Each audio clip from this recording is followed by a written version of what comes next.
High students, বিগত কিছু বছরের মতো এই বছরেও যে সমস্ত স্টুডেন্টরা বিটেক কোর্সে অ্যাডমিশন নিচ্ছে তাদের মধ্যে মেজরিটি অফ স্টুডেন্টস কিন্তু বিটেক ইন সিএসি নিয়ে অ্যাডমিশন নিচ্ছে। এই বিটেক সিএসি করার পর যেমন চাকরি পাওয়ার সম্ভাবনাটাও অপেক্ষাকৃত একটু বেশি থাকে, ঠিক তেমন হিউজ লে অফ এই সিএস বা আইটি রিলেটেড ফিল্ডেই সবচেয়ে বেশি কিন্তু ঘটছে এই বছরে। এই মাস অবধি যদি হিসেব করি যে আমাদের দেশে টোটাল যত সংখ্যক স্টুডেন্ট চাকরি পেয়েছে নতুন এবং যারা লে অফ হয়েছে, মানে সোজা কথায় হিউজ লে অফ হয়েছে, আবার হিউজ একটা চাকরি পেয়েছে। তো এই দুটোকে যদি আমরা হিসেব করে মানে যোগ বিয়োগ করে বাদ দিই, মানে যারা লে অফ হয়ে বেরিয়ে গেছে তাদেরকে যদি আমরা মাইনাস করি আর যারা চাকরিটা পেয়েছে নতুন করে সেটাকে যদি প্লাস করি না, তাহলে খুব ভয়াবহ সংখ্যা কিন্তু চলে আসবে। মানে যে তথ্য উঠে আসছে সেটা কিন্তু যথেষ্ট অ্যালার্মিং যে চাকরি হয়তো পাচ্ছে অনেকে, কিন্তু হিউজ সংখ্যক ক্যান্ডিডেট তারা কিন্তু চাকরি হারাচ্ছে। এই বছরের শেষের দিকে আরো চাকরি যাবে, লে অফ হবে। ওকে, তো তোমাদের কিন্তু এই সিচুয়েশনটা বুঝে নিজেকে সেইভাবে তৈরি করতে হবে যাতে চাকরিটা যেমন পেতে পারো, এবং তার সাথে সাথে এটাও খেয়াল রাখতে হবে যাতে লে অফ হওয়ার সম্ভাবনা যতটা সম্ভব কমানো যায়। তো যোগ্যতাটাই কিন্তু শেষ কথা। আর তোমাদের বলে দিই, এই যে যোগ্যতা, এই বিশেষ করে আইটি রিলেটেড ফিল্ডে এখন দেখা দিচ্ছে কি এই যোগ্যতাটা শুধু পার্টিকুলার কোনো একটা ওয়ার্ক পারফর্ম করার যোগ্যতা সেটা শুধু নয়, ওভারঅল পিকচার, ওভারঅল যে কনসেপ্ট, যে বেসিক্স ভিত্তিপ্রস্তর, কম্পিউটার সায়েন্সের ভিত্তিপ্রস্তর, তার ওপর যার কনসেপ্ট কমপ্লিট ক্লিয়ার আছে, একটা দুর্দান্ত দখল আছে, তারাই কিন্তু টিকে থাকছে, বা ওই যদি লে অফ হয়েও যায় খুব তাড়াতাড়ি আবার নতুন করে চাকরি পেয়ে যাচ্ছে। ওকে, মানে সোজা কথায় ধরো আমি উদাহরণ হিসেবে যদি বলি যে একটা কোডিং টিম, মানে প্রোগ্রামিং যারা করে র কোডার, সেই র কোডারদের যদি বাল্ক লে অফ হয় তাহলে তার মধ্যে যে সমস্ত ক্যান্ডিডেটদের শুধু কোডিং নয়, কোডিং ছাড়াও কম্পিউটার সায়েন্স রিলেটেড অন্যান্য বিষয়গুলোর ওপরও যথেষ্ট নলেজ আছে, একটা দক্ষতা আছে, কমপ্লিট পিকচারটা যাদের কাছে মানে ক্লিয়ার, তারা কিন্তু খুব তাড়াতাড়ি আবার অন্য জায়গায় চাকরি পেয়ে যায় এবং তাদের লে অফ হওয়ার সম্ভাবনাটাও কম থাকে। তো ওই মানে শুধু পার্টিকুলার একটা কেরিয়ারকে টার্গেট করার জন্য শুধু সেইটুকুই শিখবো, বাকিটা শিখবো না তা নয়। আর আজকের এই ভিডিওতে আমি এক্স্যাক্টলি দেখো, আমি অ্যাকচুয়ালি এটা একটা ভিডিও সিরিজ টাইপের বানাতে চলেছি। তোমরা যারা কম্পিউটার সায়েন্সের বিভিন্ন টপিকস তার উপর নলেজ নিতে চাও, একদম সহজ ভাষায় যদি বুঝতে চাও কোনো টপিকস, এআই রিলেটেড বিভিন্ন নলেজ, প্লাস বেসিক্যালি কম্পিউটার কিভাবে কাজ করে সেটাই যদি সহজ ভাষায় বুঝতে চাও, তাহলে অবশ্যই এই যে পরপর ভিডিওগুলো আসবে এই সিরিজের, আমি চেষ্টা করব রেগুলারলি করার। আমি জানি না কতটা সময় পাবো, যাই হোক। তো এই ভিডিওগুলো থেকে তোমরা কিন্তু একটা কনসেপ্ট, তোমাদের যে কনসেপ্ট সেটা ক্লিয়ার হবে, একটা সেই বেসিক সম্পর্কে আইডিয়া হবে। তো আজকের এই ভিডিওতে আমার টপিক হচ্ছে যে প্রোগ্রামিং জানা মানেই তুমি কি কম্পিউটার ইঞ্জিনিয়ার বা সফটওয়্যার ইঞ্জিনিয়ার হয়ে গেলে। প্রোগ্রামিং জানা মানেই কি তুমি সফটওয়্যার ইঞ্জিনিয়ার হয়ে গেলে। ধরো তুমি পাইথন শিখে নিয়েছো, খুব ভালো পাইথন কোডিং ল্যাঙ্গুয়েজের উপর ভালো দখল আছে, সব সিনট্যাক্স তোমার মুখস্থ, এবং তার সাথে সাথে ধরো জাভাও শিখে নিয়েছো, সি প্লাস প্লাস, এই টাইপের প্রোগ্রামিং যে ল্যাঙ্গুয়েজ গুলো আছে প্রত্যেকটারই সিনট্যাক্স তোমার মুখস্থ, তুমি কোডিং শিখে নিয়েছো, তুমি কোড করতেও পারো, তাহলেই কি তুমি সফটওয়্যার ইঞ্জিনিয়ার হয়ে যাবে? যদি তোমার উত্তর হয় হ্যাঁ, তাহলে কিন্তু ভুল ভাবছো, কখনোই নয়। মাথায় রাখবে, একজন কোডার বেসিক্যালি কি করে, কম্পিউটার কিন্তু মানুষের ভাষা বুঝতে পারে না। আমরা বাংলা, ইংলিশ, হিন্দি, মারাঠি বিভিন্ন ভাষায় কথা বলি, কিন্তু কম্পিউটার তার নিজস্ব ভাষাটা ছাড়া কিছু বোঝে না, এবং কম্পিউটারের যে ভাষা সেটাই হচ্ছে বিভিন্ন প্রোগ্রামিং ল্যাঙ্গুয়েজ, সেটাই হচ্ছে ওই কোডিং ল্যাঙ্গুয়েজগুলো। তো তুমি একটা কোডিং ল্যাঙ্গুয়েজ জানো মানে বেসিক্যালি তুমি কাইন্ড অফ ইন্টারপ্রেটার, মানে ওই দোভাষী টাইপের, যে তুমি তোমার ব্রেনের মধ্যে যেটা চলছে, তুমি যেটা ভাবছো সেটা বাংলা, ইংলিশ, হিন্দিতে না বলে কম্পিউটারের ভাষাতেই কম্পিউটারকে বোঝাতে পারছো। এইটুকু হচ্ছে বেসিক বলতে পারো। মানে এই নলেজটা যদি তোমার থাকে, এই স্কিলটা যদি তোমার থাকে কোডিং, আমি এই এই কারণেই এর আগে বলেছি না, আগে অনেকবার বলেছি যে যে কোনো আইটি রিলেটেড কেরিয়ারে কোডিং তোমায় জানতেই হবে, কোডিং ল্যাঙ্গুয়েজ সম্পর্কে একটা নলেজ রাখতেই হবে, বিশেষ করে পাইথন, কারণ পাইথন এখন সমস্ত মোরালে সমস্ত ফিল্ডেই কাজে লাগছে, যে কারণে পাইথনের ওপর দখল রাখতে হবে। তো সেইটা জানা মানে তুমি বেসিক্যালি কম্পিউটারের সঙ্গে ইন্টারাক্ট করতে পারবে, ফ্লুয়েন্টলি ইন্টারাক্ট করতে পারবে। ওকে, কিন্তু এটাও তোমায় মাথায় রাখতে হবে যে ইন্টারাক্ট করতে পারা মানেই তুমি সেই কম্পিউটারকে দিয়ে খুব ভালো কাজ করিয়ে নিতে পারবে, তা কিন্তু নয়। আর মাথায় রাখবে কম্পিউটার কিন্তু কোনো কাজও করে দেয় না। আমরা অনেকে ভাবি যে কম্পিউটারের কত বুদ্ধি, কম্পিউটারের কত ইন্টেলিজেন্স, ইভেন ওই কম্পিউটারের মধ্যে যে এআই, আর্টিফিশিয়াল ইন্টেলিজেন্স, সেইগুলো সবই মানুষেরই কিন্তু প্রদান করা জিনিস। মানে মানুষ সেই সিস্টেমটাকে বানিয়েছে, সেইভাবে কোডিং করেছে, সেইভাবে লজিক সেট করা আছে, সেইভাবে অ্যালগোরিদম আছে, সবকিছু রয়েছে, আমি বোঝাচ্ছি এগুলো সব পরপর। তো সেইটা তার ভেতরে স্টোর করা আছে। কম্পিউটারের ভেতরে যে কম্পোনেন্টস গুলো, ধরো কম্পিউটারের ভেতরে কি কি থাকে, CPU, memory card, hard disk, okay, এই সমস্ত কিছু, এগুলো সবই কিন্তু বেসিক্যালি জড় বস্তু। ওকে, এবং তার সাথে সাথে ফিজিক্সের রুল ওয়াইজ কিন্তু এরা কাজ করে, ফিজিক্সের ল ওয়াইজ কাজ করে। সেই ফিজিক্স কিন্তু জানতে হবে, এবং সেই ফিজিক্সের ল ওয়াইজই কিন্তু কম্পিউটারের ভেতরের যত যন্ত্রাংশ সেগুলো কাজ করে।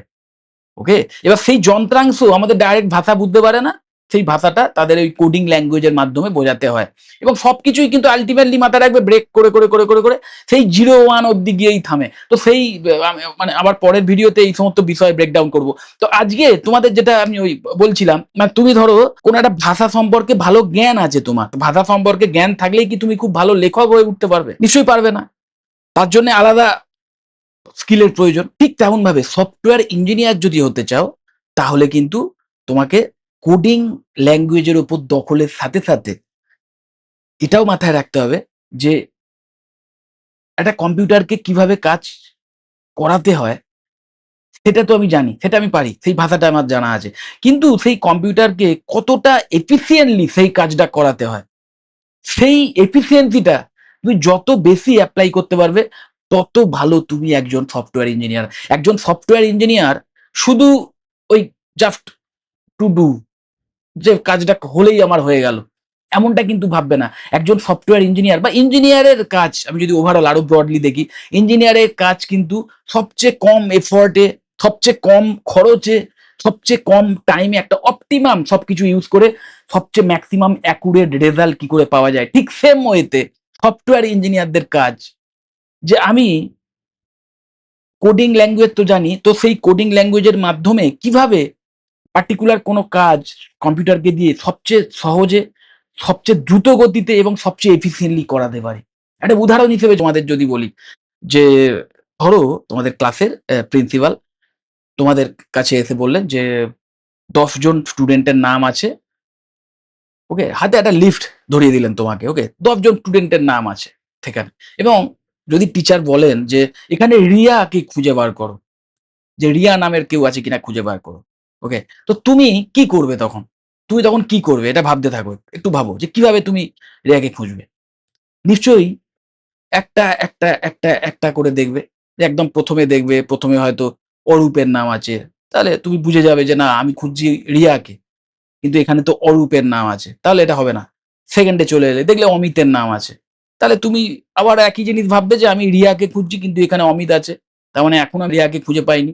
এইভাবে মানে একটার পর একটা দেখতে দেখতে নামবে নিচের দিকে, এবং যদি রিয়া থাকে, ধরো ৮ নম্বরে রিয়ার নামটা পেলে, ব্যাস সঙ্গে সঙ্গে তুমি কি করবে? তোমার মনের মধ্যে রয়েছে যে তুমি রিয়াকে খুঁজছো এবং রিয়ার নামটা তুমি চোখের সামনে দেখতে পাচ্ছ। ব্যাস তুমি টিক মেরে দিলে এবং স্যারকে বললে হ্যাঁ স্যার আছে। ওকে? ঠিক এই যে তুমি একটা প্রসেস ফলো করলে না? যে একটা ১০ জনের নাম আছে এবং তার মধ্যে থেকে একজনের নাম আছে কিনা খুঁজতে বলা হলো। তখন তুমি তো হ্যাপাজার্ডলি দেখলে না, তুমি একটার পরে একটা খুঁজলে। একটার পরে একটা খুঁজতে, খুঁজতে এলে। ১ম টা দেখলে সেটা নয়, পরেরটা দেখলে সেটা নয়, তারপরেরটা দেখলে। এইভাবে দেখতে, দেখতে যখন ম্যাচ করল, তুমি বলে দিলে ইয়েস। ঠিক এই যে বিষয়টা তুমি করলে, তুমি কিন্তু নিজের অজান্তেই একটি অ্যালগরিদম তৈরি করে ফেলেছো। এটা কিন্তু এক ধরনের অ্যালগরিদম। ঠিক সেইভাবে একজন সফটওয়্যার ইঞ্জিনিয়ার যেকোনো প্রবলেম, তার যে সলিউশন না, সেই সলিউশনটাকে স্টেপ বাই স্টেপ আগে ব্রেক করবে, এবং সেই সলিউশনের স্টেপ বাই স্টেপ যে ব্রেক করার যে ব্যাপারটা, সেটা যত এফিসিয়েন্ট হবে, তত সেই প্রোগ্রামটা যখন তুমি তৈরি করবে কোডিং এর মাধ্যমে, তত কিন্তু সেই প্রোগ্রামটা এফিসিয়েন্টলি রান করবে, তত দ্রুত কাজ করবে। কল্পনা করে দেখো, ওই ১০ টা স্টুডেন্টের জায়গায় যদি ১০,০০০ স্টুডেন্টের নাম থাকতো, এবং তুমি যদি ওই সেম ভাবে একটার পর একটা খুঁজতে থাকো, এবং একদম শেষের দিকে যদি রিয়ার নাম থাকে, তাহলে তোমাকে কত বেশি খাটতে হবে? অনেক, অনেক, অনেক বেশি খাটতে হবে না? তো কম্পিউটারের ক্ষেত্রেও সেম জিনিস। ধরো ১০,০০০ স্টুডেন্টের নাম আছে বা ১,০০,০০০ স্টুডেন্টের নাম আছে এবং সেখান থেকে তুমি কোনো পার্টিকুলার একটা স্টুডেন্ট আছে কিনা যদি খুঁজতে বলো, তাহলে ওই কম্পিউটার যদি ওই ১ম থেকে একটার পর একটা এইভাবে খুঁজতে, খুঁজতে নিচের দিকে নামে, তাহলে তারও হিউজ একটা রিসোর্স নষ্ট হতো, সময়টাও নষ্ট হতো। তো এই যে প্রবলেম, মানে সলিউশন পাওয়া যাবে এইভাবে যদি এগোনো যায়, তাহলেও কম্পিউটার সলিউশন বার করে দেবে। কিন্তু এটা নিশ্চয়ই এফিসিয়েন্ট ওয়ে নয় বা খুব টাইম কনজিউমিং সোজা কথায়। তো আরো এফিসিয়েন্ট ওয়ে কিছু একটা আছে, একটু ভাবো। ইয়েস, সেই যে নামের সিরিজ, সেইটা যদি অ্যালফাবেটিক্যালি থাকে, যদি অ্যালফাবেটিক্যালি থাকে তাহলে কিন্তু সেই খোঁজাটা অনেক ইজি হয়ে যাবে। অ্যালফাবেটিক্যালি থাকলে আমরা কি করব? নরমাল যদি ডিকশনারির ক্ষেত্রে দেখি, যখনই মানে ডিকশনারিতে নিশ্চয়ই জানো সমস্ত ওয়ার্ডস অ্যালফাবেটিক্যালি সাজানো থাকে। তো আমরা মিডল পোরশনটায় আগে খুলি এবং খুলে দেখি যে আমরা যে ওয়ার্ডটাকে খুঁজছি সেইটা সেই মিডিলের বাঁদিকে না ডান দিকে, এবং সেইভাবে ধরো আমরা দেখলাম, ধরো রিয়ার নামটাই খুঁজছি, ওকে? এবং আমরা যখন একদম মিডল পোরশনটা খুললাম, তো ডিকশনারিতে যদি দেখি যে পি দিয়ে শুরু আছে, রিয়া আর দিয়ে, যদি ডিকশনারিতে মিডল পোরশন খুলে দেখলাম পি দেখাচ্ছে, তাহলে অবশ্যই বুঝবো যে রিয়া নিশ্চয়ই পি এর পরে থাকবে, মানে ডান দিকে থাকবে। তাহলে বাঁ দিকের পুরো পোরশনটাই বাদ দিয়ে দিলাম, বাঁ দিকের পুরো হাফ বাদ হয়ে গেল। আবার ডান দিকের পোরশনে চলে গেলাম, ডান দিকের পোরশনেও সেম মিডিলটা খুললাম। এইভাবে হাফ করতে করতে আমরা কিন্তু খুব চট করেই রিয়ার নামটা খুঁজে পেয়ে যাবো, যদি অ্যালফাবেটিক্যালি সাজাও। ঠিক সেম ওয়েতে কম্পিউটার যখন তুমি কোডিং লিখবে, তখন যদি তুমি লজিকটা এইভাবে সেট করে দাও, তাহলে কম্পিউটার অনেক এফিসিয়েন্টলি কাজটা করতে পারবে, অনেক তাড়াতাড়ি কাজটা করতে পারবে, কম্পিউটারের কম রিসোর্স নষ্ট হবে। ওকে, এই যে এক্সট্রা চিন্তা করাটা, স্টেপ বাই স্টেপ একটার পর একটা খুঁজি তাহলেও সলিউশনে আসবো। কিন্তু আমি আরো বেটার কিছু অপশন আমি খুঁজতে চাই, আরো বেটার কিছু অপশন কি আছে, এই যে খোঁজার চিন্তাটা, সেটাই কিন্তু একজন ইঞ্জিনিয়ার করে, যে আরো কি করে এফিসিয়েন্টলি কোনো কাজ এক্সিকিউট করা যায়। একজন সফটওয়্যার ইঞ্জিনিয়ারের কাজ কিন্তু সেটাই। সো একজন সফটওয়্যার ইঞ্জিনিয়ার শুধু সলিউশন খোঁজে না বা শুধু কোনো প্রোগ্রাম এক্সিকিউট করে না, তার সাথে সাথে এই ধারণাটাও তাদের কাছে ক্লিয়ার থাকে যে কিভাবে কাজটা হচ্ছে। শুধু আমাকে করতেই হবে টু ডু তা নয়, কিভাবে হচ্ছে, কেন হচ্ছে, সেইটা ভালো করে জানতে পারাটাও কিন্তু একজন ভালো সফটওয়্যার ইঞ্জিনিয়ারের কাজ। কারণ কিভাবে হচ্ছে, কেন হচ্ছে, এটা যদি জানা যায়, তবেই সেই সফটওয়্যার ইঞ্জিনিয়ার আরো এফিসিয়েন্টলি বা আরো এফেক্টিভ প্রোগ্রাম বানাতে পারবে, এবং যেটাই কিন্তু একজন সফটওয়্যার ইঞ্জিনিয়ারের কাজ। তুমি একটু ভেবে দেখো, এই যে তোমাকে প্রবলেমটা বললাম যে ১০,০০০ ধরো নাম আছে এবং অ্যালফাবেটিক্যালি আছে, সেক্ষেত্রে তুমি খুব তাড়াতাড়ি কোনো একটা পার্টিকুলার নামকে খুঁজে বার করতে পারবে। কিন্তু ইমাজিন করো ১০টা নয়, ১০,০০০ নয়, ১০,০০,০০০ ডেটা আছে, ১০,০০,০০০ নাম আছে স্টুডেন্টের, এবং সেই নাম অ্যালফাবেটিক্যালিও নেই, এবং এক্সট্রা আরো নাম অ্যাড হয়ে যাচ্ছে। তাহলে তুমি কিভাবে সার্চ করবে? তোমার পক্ষে হয়তো সম্ভব নয়, কিন্তু কম্পিউটার বা এই অ্যালগরিদমের জগতেই এমন একটি অ্যালগরিদমের সিস্টেম আছে, যেখানে কিন্তু এই লক্ষ লক্ষ ডেটা যুক্ত যে টেবিল, সেখানেও যদি কোনো পার্টিকুলার নামকে খুঁজে বার করতে হয়, সেটা ফ্র্যাকশন অফ সেকেন্ডে খুঁজে পাওয়া যায়। নিশ্চয়ই দেখেছো গুগলের সার্চ, গুগলের সার্চ ইঞ্জিন কাইন্ড অফ এই টাইপের প্রবলেমই কিন্তু সলভ করে, সেইভাবেই কিন্তু অ্যালগরিদম সেট করা আছে। ওকে, তো এই টাইপের অ্যালগরিদমকে হ্যাভিং বলা হয়। যাই হোক, এই সমস্ত বিষয় নিয়ে আবার পরের ভিডিওতে আলোচনা করব। তো আশা করি তোমরা একটা বিষয় বুঝে গেছো যে প্রোগ্রামিং জানা মানেই বা কোডিং করতে জানা মানেই বা প্রোগ্রামিং ল্যাঙ্গুয়েজের উপর নলেজ থাকা মানেই তুমি কিন্তু সফটওয়্যার ইঞ্জিনিয়ার হয়ে গেলে না। এবং আজকের যুগে আইটি সেক্টরে যদি সত্যিকারের একটা ভালো কেরিয়ার করতে চাও, একটা সাস্টেনেবল কেরিয়ার করতে চাও, তাহলে কিন্তু তোমাকে অবশ্যই একদম কোর লেভেল অব্দি নলেজ রাখতে হবে, যে একদম কম্পিউটার কিভাবে কাজ করে, হার্ডওয়্যার লেভেল অব্দি নলেজ রাখতে হবে। তবেই কিন্তু তুমি একটা বেটার কোয়ালিটির সফটওয়্যার বানাতে পারবে, একটা অপটিমাইজড সফটওয়্যার বানাতে পারবে। নিশ্চয়ই দেখেছো ম্যাকবুক বা অ্যাপেলের যে প্রোডাক্ট, বলা হয় না যে খুব অপটিমাইজড সফটওয়্যার। তার কারণটা কি? কারণ ওই সফটওয়্যার যারা বানিয়েছেন, যারা অ্যাপেল বা ম্যাকবুকের মতো কোম্পানিতে সফটওয়্যার ইঞ্জিনিয়ার, তারা কিন্তু হার্ডওয়্যারটা সম্পর্কেও কমপ্লিটলি ওয়াকিবহাল। শুধু কম্পিউটার বা মোবাইলের শুধু সফটওয়্যার নয়, তার সাথে সাথে হার্ডওয়্যারের যে পার্ট আছে তার উপরও কিন্তু একটা দুর্দান্ত নলেজ দখল আছে। তো এই হচ্ছে ব্যাপার। এইভাবে তোমাদের কিন্তু এগোতে হবে, স্টেপ বাই স্টেপ সমস্ত কিছু শিখতে হবে, এবং খুব ইন্টারেস্টের মাধ্যমে তোমাদের মাথায় রাখতে হবে যে কোডিংটাকেও যদি তোমরা ফোকাস করতে চাও, অবশ্যই একজন সফটওয়্যার ইঞ্জিনিয়ারকে ভালো কোডার হতে হবে, প্রোগ্রামিং ল্যাঙ্গুয়েজের সম্বন্ধে নলেজ রাখতে হবে। কিন্তু তার জন্যে না, সবচেয়ে আগে যেটা দরকার সেটা হচ্ছে অ্যালগরিদম। আগে আসে অ্যালগরিদম, তারপরে আসে programming language. So programming language সম্পর্কে নলেজ নেওয়ার সাথে, সাথে অ্যালগরিদম সম্পর্কেও নলেজ নাও। অ্যালগরিদম প্লাস প্রোগ্রামিং ল্যাঙ্গুয়েজ এই সমস্ত বিষয়ে নলেজ নেওয়ার জন্যে অনলাইনে ফ্রি রিসোর্সেস ভরে পড়ে আছে। আমি আমার এই ভিডিওতে, এই ছোট্ট ভিডিওগুলোতে কখনোই এই টিউটোরিয়াল রিলেটেড ভিডিও করতে পারবো না, বা আমি তোমাদের এগুলো শেখানোর মতো সময়ও আমি দিতে পারবো না। কিন্তু তোমাদের অবশ্যই আমি আমার এই ভিডিও ডেসক্রিপশন বক্সে কিছু ফ্রি রিসোর্সেস, যার মাধ্যম দিয়ে তোমরা এই অ্যালগরিদম প্লাস প্রোগ্রামিং ল্যাঙ্গুয়েজ গুলো সম্পর্কে নলেজ পাবে, স্কিল বিল্ড করার সুযোগ পাবে। সেই সমস্ত লিঙ্ক দিয়ে দেওয়ার চেষ্টা করব।